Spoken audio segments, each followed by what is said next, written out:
Muchas gracias. Quiero agradecer antes que nada la invitación, la doble invitación del doctor Ruiz de Chávez para dar esta plática y bueno, ya incorporaré a mis objetivos profesionales el presentar mi solicitud. Muchas gracias. Comités de ética o bioética, comité de ética clínica, son conceptos que en realidad es importante abordar y entender dentro de nuestra labor diaria. Pero sobre todo quiero hablarles un poco desde el principio. ¿Por qué o cómo llegamos a necesitar comités, primero de bioética y después hablaremos un poco sobre ética clínica? Los avances médicos establecieron que por ahí del siglo XIX y XX, países de Europa, sobre todo Alemania, fueran los líderes del desarrollo de la ciencia. Estos líderes en el desarrollo de la ciencia, al ir caminando, encontraron la necesidad de demostrar todo lo que para ellos era sus avances, si eran eficientes, si eran efectivos, qué estaban encontrando. Y ante esta necesidad de demostrar lo que estaban haciendo, o bien los avances de las enfermedades, cómo estaban surgiendo, pues fue evidente que necesitábamos algún tipo de regulación y de intervención sobre lo que podíamos y no podíamos hacer dentro de la medicina y nuestra práctica. Eso fue lo que dio la semilla para el nacimiento de estos comités que estábamos mencionando al principio. La medicina continuó avanzando, la medicina evolucionó como sigue evolucionando actualmente y encontramos varias situaciones en las que podíamos ver que aunque estábamos avanzando, nos estábamos enfrentando a decisiones que eran exigidas porque teníamos más herramientas para tratar a los pacientes. Ahora podíamos hacer trasplantes, podíamos darle soporte vital a un paciente que estaba con falla renal terminal, podíamos extender la vida de algunos pacientes ingresándolos a unidades de cuidados intensivos, que bueno, yo a eso me dedicaba antes de ser directora del INER, y todavía un poco. Entonces, sabemos perfectamente cuál es el dilema al que nos enfrentamos cuando encontramos un recurso limitado, un recurso que siempre es limitado, por más que tengamos, por más que estemos en un país con muchos recursos, siempre el recurso es limitado y tenemos que tomar decisiones. Y esas decisiones son difíciles. La elección de pacientes dentro de un todo nos pone en situaciones muy incómodas a los clínicos, nos pone en situaciones en las que tenemos que tomar una decisión de a quién tratar. Y el primer caso que fue a nivel mundial muy decisivo en entender este concepto y la disyuntiva a la cual se enfrentaban los clínicos fue en los 60, a principios de los 60, el caso del riñón artificial. Los pacientes en falla renal terminal, si no son puestos en diálisis o en hemodiálisis, pues obviamente van a fallecer. Entonces, el dilema fue inmediato cuando se estableció este principio. Y la necesidad también de establecer un equilibrio entre lo que era tener un comité clínico y un comité que tomara las decisiones éticas o bioéticas. ¿Por qué este balance es necesario? Pues porque los clínicos, cuando se enfrentan a este tipo de decisiones, no quieren ser los únicos que tengan que tomar la decisión. Y así, con el paso del tiempo, se estableció que era necesario poder decidir entre pacientes. Así se estableció el primer comité en realidad que tenía este objetivo y fue llamado el Comité de la Vida o la Muerte. Obviamente el nombre aplica, pero es un nombre muy duro. Y fue conformado, sí, por clínicos, pero principalmente por gente que no se dedicaba a la medicina, gente que tenía otro tipo de actividades, clérigos, filósofos, amas de casa, para que pudieran realmente dar la opinión, y era justo a lo que se referían los clínicos con no tomar ellos solos la decisión. Ya después, en los 80, tuvimos el sonadísimo caso de Kienle, un caso de neuroética que también hizo llevar las discusiones sobre ética a los tribunales.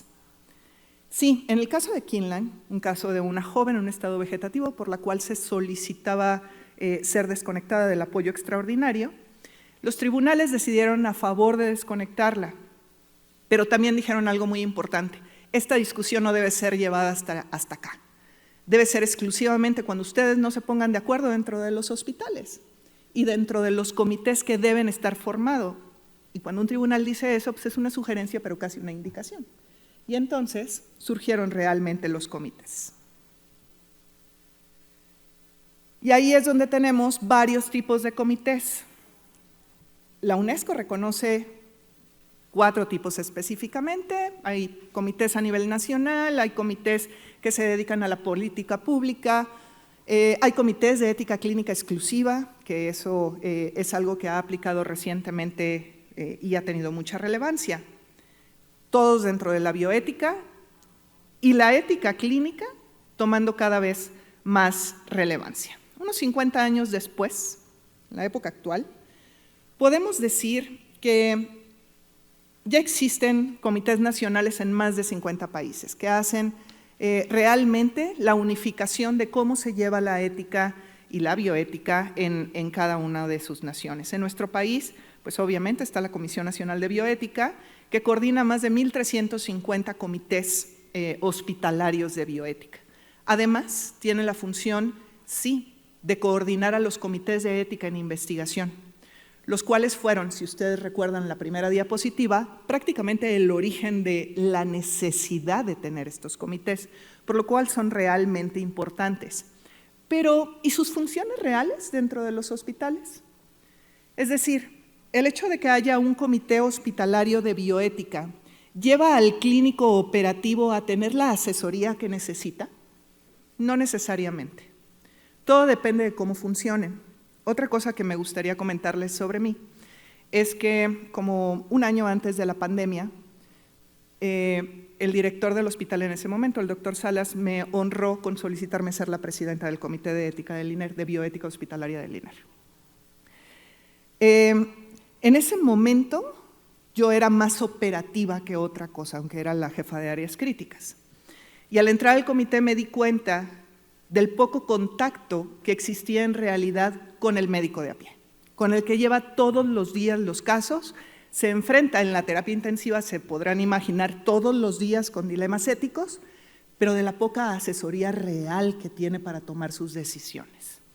Y lo hace así, lo hace solo, lo hace entre clínicos, con sus enfermeras, con los familiares del paciente cuando bien nos va, pero sin una asesoría real de alguien que pueda saber y tener autoridad en términos de cómo aconsejarlo, ¿no? De cómo llevarlo y cómo llevar a la familia también.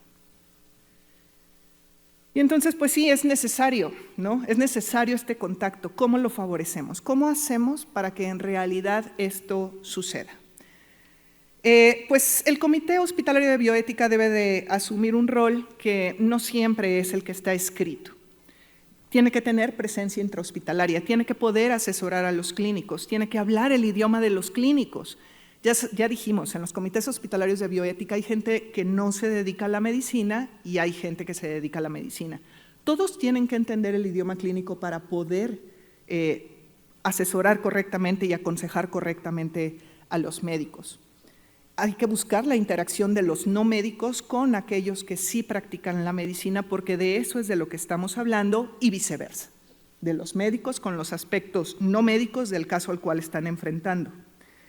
Hay que crear una conciencia verdadera de los clínicos, de la necesidad que tienen de esta asesoría, porque todos sabemos, ¿no? Los médicos no todos tenemos esa conciencia, ni entendemos que podemos recibir consejo en el manejo de nuestros pacientes de gente no médica. El Comité de Ética y la Consultoría en Ética Clínica es un link que tiene que existir, un enlace que es necesario, porque la complejidad de la medicina actual nos hace llevarnos a enfrentar casos no fáciles, casos muy complicados, casos en donde la vida se ha extendido mucho porque tenemos muchos recursos para tener esta evolución de los pacientes, casos en donde tenemos demasiadas herramientas para aplicar a nuestros pacientes, pero que tenemos que poder saber cómo llevar y plantear en nuestra práctica cómo llevar éticamente la evolución de todos nuestros casos. Entonces, el Comité de Bioética puede tener un aliado, y este aliado en algunos lugares ya existe y se llama Comité de Ética Clínica. Y el Comité de Ética Clínica tiene un objetivo primordial y es poder atender la ética en el tenor de una urgencia, en el tenor de tener atención 24/7, todos los días, y poder ser interconsultados libremente por los clínicos. Cuando esta interacción empieza a existir, entonces empieza a haber mayor aceptación del médico operativo que tiene los casos en sus manos y que tiene que tomar las decisiones día con día.